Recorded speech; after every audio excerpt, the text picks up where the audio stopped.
कल का दिन बहुत अच्छा गया मेरा। कल मैं एक अपने दोस्त के साथ जो पहाड़ों पे रहता है उसके साथ मैं उसके गांव गया। जाने में बहुत वक्त लगा पर वहाँ जाके इतना रिलैक्स मिला, लाजवाब। वहाँ जाकर मैं देखता हूँ कि उसका जो पुराना घर है उसके अंदर जितनी भी चीज़ें हैं बहुत ही अच्छी हैं। फर्नीचर बहुत अच्छा था। जब मैं किचन में गया तो मैंने देखा वहाँ कॉपर के और ब्रास के यानी पीतल के और तांबे के बर्तन रखे हुए थे। सोफ़ा जो था, जो उसका बेड था, वो सब ऐसी लकड़ी से बना था जो अब तक ख़राब नहीं हुआ। अब मेरे दिमाग में ये आया कि यार इससे पूछते हैं और कोशिश करते हैं यदि ये कुछ दे दे मेरे को। तो उसके जो दादाजी थे, मैंने उनसे ये पूछा कि जो ये आपका जो बर्तन है, ये जो परात है पीतल की, ये कितने की आई? तो उन्होंने बोला जी 1 रुपये की आई थी जब हमारे ज़माने में, सिर्फ 1 रुपये की। मैंने उनसे पूछा कि अच्छा, तो यदि इसको मैं लेना चाहता हूँ तो क्या मैं ले सकता हूँ 1 रुपये में? उन्होंने कहा जी कैसी बातें कर रहे हो कि ये आपको 1 रुपये में थोड़ी ना मिल जाएगी। आज इसकी जो कीमत है वो तो तकरीबन 3000 रुपये है। मैंने कहा 3000 रुपये, तो मुझे कितना देना पड़ेगा? तो उन्होंने बोला जी आपको 3000 ही देना पड़ेगा। मैं कहा यार अच्छा, आपने तो लेकिन 1 रुपये की ख़रीदी थी। तो उन्होंने कहा इससे क्या फ़र्क पड़ता है, आज की तारीख में जो कीमत है वही तो हम आपसे लेंगे। बात भी ठीक लगी मुझे उनकी। तो फिर मैंने सोचा कि अब इसको यदि मुझे ख़रीदना है तो 3000 रुपया देना पड़ेगा। अब यहाँ मेरे को एक बात समझ में आई कि इन्होंने करा क्या। इन्होंने क्या किया, अपनी जो परात थी 1 रुपये की, उसकी रीवैल्यूएशन कर दी। यानी कि उसकी जो कीमत है आज की कीमत पर लेके आ गए, करंट वैल्यू पे। ओल्ड वैल्यू को करंट वैल्यू पे, हिस्टोरिकल वैल्यू को करंट वैल्यू पे, प्रेजेंट वैल्यू पे। बात भी ठीक है। अच्छा, अब हम कर रहे हैं एडमिशन, और एडमिशन का स्टेप है ये तीसरा स्टेप हम कर रहे हैं। पहले हमने किया, जब नया बंदा आया तो उसको हमने प्रॉफिट शेयरिंग में, फिर गुडविल हमने डिस्ट्रीब्यूट कर दी। अब जब नया पार्टनर आ रहा है वो हमसे कह रहा है कि जी हमें भी पुरानी चीज़ें दे दो पुरानी कीमतों पे, यानी 1 रुपये में। भाई हमने कहा देखो, जो ताऊ इतना पुराना है उसको भी इतना पता है, जो दादाजी हैं हमारे मित्र के, तो हम कैसे देते? हम तो नए ज़माने के हैं, हम तो वैसे इतने चालाक हैं। तो हमने क्या किया, जितने भी एसेट्स थे हमारे पास बिज़नेस के अंदर, उनको हमने रीवैल्यूएट कर दिया। जितने में हमने ख़रीदा था उतने में उसकी कीमत हटा के जो आज प्रेजेंट वैल्यू है हम उस पर लेके आ गए। इसके लिए थोड़ा सा कागज़ और कलम हमें घिसना पड़ेगा, और उसके लिए हमने तैयार हो गए। तो उसने कहा जी ठीक है, आपने एसेट्स की कर दी तो कर दी, बहुत अच्छी बात है। हमें नहीं चाहिए था एसेट्स, आपको पुरानी कीमत पे देना था ना, हमने लेना है। पार्टनर बोलता है हमारा नया। जैसे मैं उनके यहाँ गया तो मैंने उनको बोला कि, उसने हमको बोला, मैं तो क्या बोलूँगा, वो बोलेगा कि भाई ऐसा है, यदि आपका कोई बिल है बिजली का तो वो भी मैं नहीं दूँगा, वो भी आप देंगे। अपनी जो लायबिलिटीज़ हैं यदि वो बढ़ रही हैं तो उसमें भी मैं हिस्सेदार नहीं बनूंगा। तो हमें उसकी भी ये बात पसंद आ गई। तो यानी कुल मिला के हमारे बीच में और उसके बीच में ये तय हो गया, जो पुराना एसेट्स और लायबिलिटीज़ का जो भी इंक्रीज़ और डिक्रीज़ होगा वो आपको नहीं देना है, वो हम ही डिस्ट्रीब्यूट करेंगे। जैसे हमारे दादाजी ने भी बोला, 1 रुपये से 3000 की जो परात थी वो उनकी है, उनका ही प्रॉफिट है, मैं नहीं ले सकता, तो मैं उसको 3000 में ही लूँगा। I am a incoming partner, agree.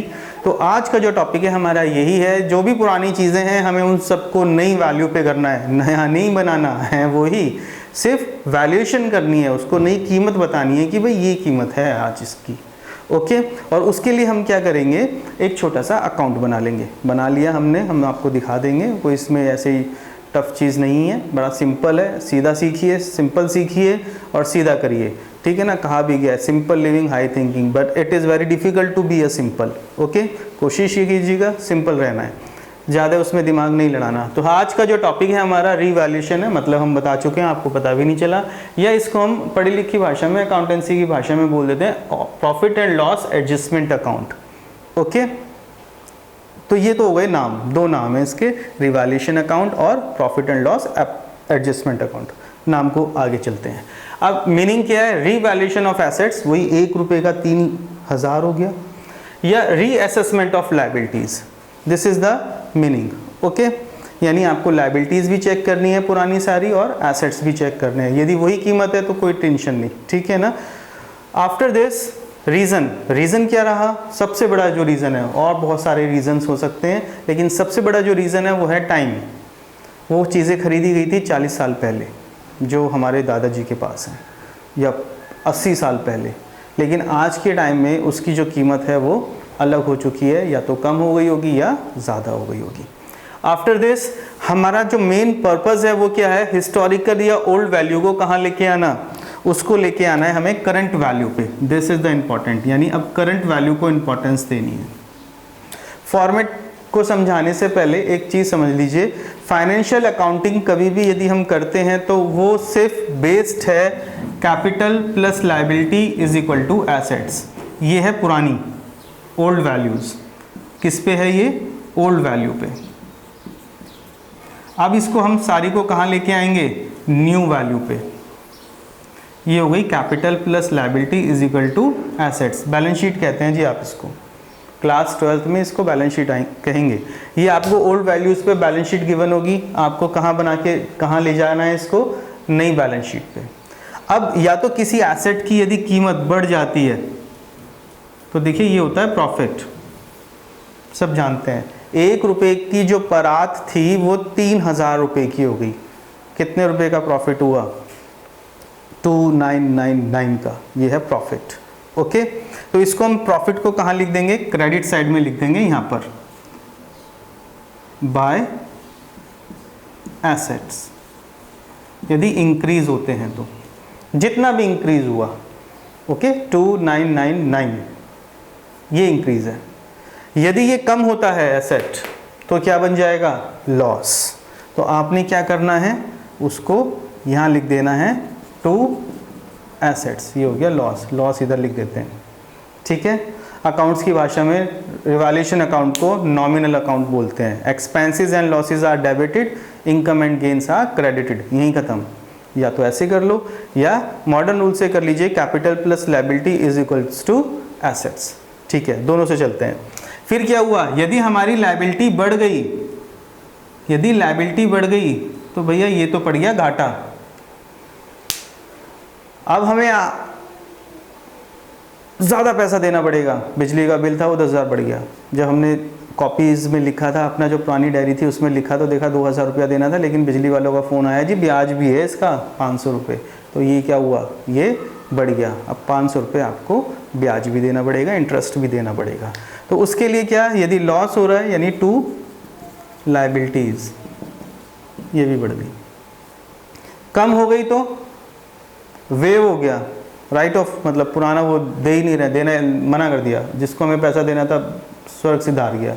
तो वो क्या हो जाएगा? हमारे लिए प्रॉफिट हो जाएगा। हम उसको यहाँ लिख देंगे लायबिलिटीज़, जो भी नाम होगा लायबिलिटीज़ का, यदि ये कम होती है। सीधी सी बात है, पैसा आपको कम देना पड़ रहा है, ये तो बच्चा बच्चा जानता है कि यदि कीमतें आपकी एसेट्स की इंक्रीज़ हो गई तो प्रॉफिट है, लायबिलिटीज़ की इंक्रीज़ हो गई तो नुकसान है। ओके, अचानक से कोई आपको नया एसेट मिल गया, अनरिकॉर्डेड एसेट कह देते हैं रिवैल्यूएशन अकाउंट जब आप करोगे तो। अनरिकॉर्डेड एसेट, रिकॉर्ड ही नहीं था हमारे पास। जब उस पुराने घर में हम गए तो वहाँ पर एक छोटा सा गड्ढा, हमने उसको हटाया तो वहाँ से हमें कुछ मिल गया सोने का, गोल्ड का। That is unrecorded. पहले पता ही नहीं था, दादाजी ऐसे ही बैठे हुए थे, उनको मालूम ही नहीं था। तो वो अनरिकॉर्डेड एसेट्स हमारा प्रॉफिट है, हम इसको यहाँ लिख देंगे। लिख दिया जी। यदि कोई भी पेमेंट पार्टनर्स को दे रहे हैं तो उसको यहाँ लिख देंगे, ये रेम्युनेशन है जी। इस काम को करने के लिए, पुरानी वैल्यूएशन को करने के लिए भी बहुत पैसा इसमें कभी कभी लग जाता है। जितनी ज़्यादा संपत्ति होगी उतना ज़्यादा, कभी इसका पता करो कभी उसका पता करो। ओके, यदि आप ही आज अपने मोबाइल का कीमत जानना चाहते हैं तो इट्स वेरी डिफ़िकल्ट। उसके लिए आपको जो एक्सरसाइज करने में पैसा खर्च होगा उसको भी हम पार्टनर्स को देते हैं, वो यहाँ लिख देते हैं। ठीक है, तो कुल मिला के जितने भी एसेट्स लायबिलिटीज़ थे, जो भी उनका डिफरेंस था, ये हो गया जी डिफरेंस। इसको फोकस करना है, वो हमने इस अकाउंट में लिख दिया। टी शेप का अकाउंट होता है, जैसे कैश बुक बनाया, जैसे और अकाउंट बनाते हैं। अब क्या करेंगे, इसको हम बैलेंसिंग करेंगे। Balancing, this is balancing. जो भी ज़्यादा होगा वो हम या तो यहाँ लिख देंगे या यहाँ लिख देंगे। बैलेंसिंग करने के बाद ये फिगर आएगी, बैलेंसिंग फिगर। मान लीजिए 2 पार्टनर है, 5000 की बैलेंसिंग फिगर आ गई। अब 2 पार्टनर पुराने थे, तो ये जो प्रॉफिट है रिवैल्यूएशन का, ये पुराने पार्टनर्स में पुरानी रेशो में डिस्ट्रीब्यूट हो जाएगा। That's all. यानी कितना सीधी सी बात है कि भाई जो ओल्ड वैल्यूज थी उनको नई पे लेके आओ। दैट मीन्स बैलेंस शीट को नई बैलेंस शीट बनानी है आपने, यहाँ तक लेके आइए। जो भी डिफरेंस है वो सब एक साथ लिख लिया हमने और उसमें देखा क्या प्रॉफिट हो रहा है या लॉस हो रहा है और वो पुराने पार्टनर्स में डिस्ट्रीब्यूट कर दिया। This is very simple. Okay, सिर्फ आपको इतना याद रखना है। इसके लिए इस वीडियो को बड़े ध्यान से देखिएगा, सुनिएगा। इसमें हम कह क्या रहे हैं, हमने जो रिवैल्यूएशन अकाउंट है उसका मीनिंग भी आपको बताया, उसका ट्रीटमेंट भी बताया सारा। यानी आपने जो न्यूमेरिकल्स में करना है वो सिर्फ इतना पोर्शन करना है और इसके आपको 2 से 3 मार्क्स मिल जाएंगे। ओके, इसमें जो इंपॉर्टेंट थिंग है वो थोड़ा सा आपको इंग्लिश में परेशानी आएगी, फाइनेंशियल अकाउंटिंग में कहीं परेशानी नहीं आने वाली है। आपको पता है प्रॉफिट और लॉस, लेकिन इस प्रॉफिट लॉस का करना क्या है वो आपको हमने बता दिया। लेकिन इस प्रॉफिट एंड लॉस तक पहुंचने के लिए आपको अंग्रेजी आनी चाहिए। अब देखो वहीं हाथ तंग हो सकता है आपका। मैं बोलूँ stock is revalued, under valued, over valued, तो वो उसमें मत जाना जी। 2-4 क्वेश्चंस की प्रैक्टिस कर लीजिएगा। इंग्लिश जो वो कहना चाहते हैं, जो नए वर्ड्स होंगे वो आपको याद हो जाएंगे। हम भी कोशिश करेंगे आपको बता सकें, क्योंकि बहुत सारे यदि हम न्यूमेरिकल्स करते हैं तो उसमें वो सब वर्ड्स आ जाएंगे। पर आपका जो रिवैल्यूएशन को सीखना है वो सिर्फ इतना सीखना है, लॉस यहाँ लिखना है, प्रॉफिट यहाँ लिखना है। वो लॉस एंड प्रॉफिट कैसे आएगा? ओल्ड हिस्टोरिकल वैल्यू को करंट वैल्यू से कंपेयर करके। Historical value is given, current value is given, difference यहाँ चला जाएगा, चाहे वो पॉजिटिव हो या नेगेटिव हो। अंडरस्टैंड?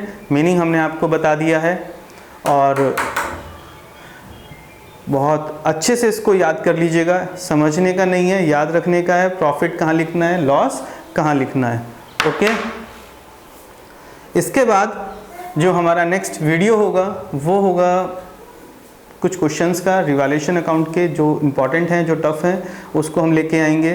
तब तक के लिए नमस्कार।